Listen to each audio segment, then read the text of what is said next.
नोएडा में अथॉरिटी की लापरवाही से इंजीनियर की दर्दनाक मौत। हंगामे के बाद जागा प्रशासन, जूनियर इंजीनियर बर्खास्त। नोएडा के सेक्टर 150 में एक दर्दनाक हादसे ने प्रशासनिक लापरवाही की भयावह तस्वीर सामने रख दी है। घने कोहरे और जीरो विजिबिलिटी के बीच 27 वर्षीय सॉफ्टवेयर इंजीनियर युवराज मेहता की कार अनियंत्रित होकर सड़क किनारे बने एक गहरे तालाब में जा गिरी। हादसा इतना भयावह था कि युवराज की मौके पर ही डूबकर मौत हो गई। बताया जा रहा है कि जिस सड़क से युवराज गुजर रहे थे वहां ना तो रिफ्लेक्टर लगे थे, ना सुरक्षा दीवार और ना ही कोई चेतावनी बोर्ड मौजूद था। हादसे के बाद प्रशासन पर बढ़ते दबाव के बीच नोएडा अथॉरिटी ने कार्रवाई की है। नोएडा ट्रैफिक सेल विभाग के जूनियर इंजीनियर नवीन कुमार की सेवाएं तत्काल प्रभाव से समाप्त कर दी गई हैं। इसके साथ ही पुलिस ने 2 बिल्डर्स वेस्टाउन और लोटस ग्रीन्स के खिलाफ गैर इरादतन हत्या की धाराओं में एफआईआर दर्ज की है। दोनों बिल्डर्स पर क्षेत्र में सुरक्षा इंतजाम न करने और गंभीर लापरवाही के आरोप लगाए गए हैं। पिता के सामने उजड़ा घर, रेस्क्यू टीम पर गंभीर सवाल।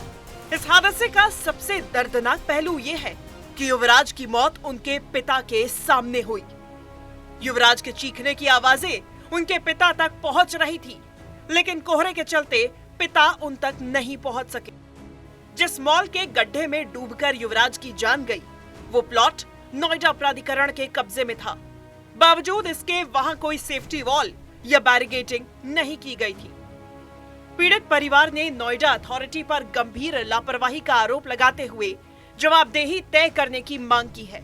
मैं वहाँ पर चारों ओर घूम रहा था और सबसे रिक्वेस्ट कर रहा था कि आप लोग कोई स्विमिंग जानते हैं तो मेरे बेटे को बचा लीजिए, लेकिन कोई तैयार नहीं हो रहा था और अथॉरिटी के पास था ही नहीं कुछ। उनके पास रस्सी के अलावा वो कुछ नहीं कर पा रहे थे, केवल रस्सियाँ फेंकते थे, रस्सी वहाँ तक जाती नहीं थी और वो बार बार धीरे धीरे जो है सिंक हो रहा था वहाँ पे। अब बोला था पापा बहुत नीचे अब चला गया है, मुझे अभी भी बचा लो।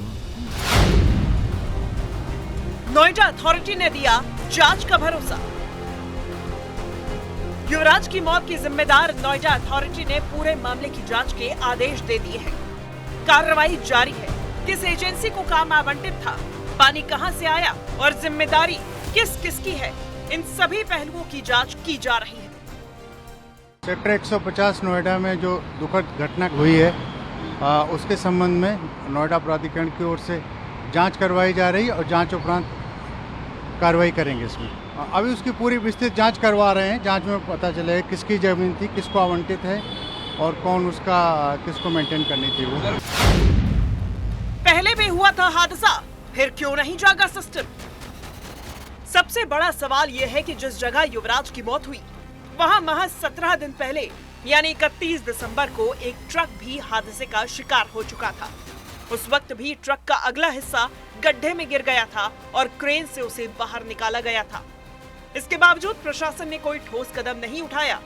अब हादसे के बाद आनन फानन में बैरिकेडिंग की गई है, लेकिन सवाल यही है, अगर ये इंतजाम पहले होते तो क्या युवराज की जान बच सकती थी?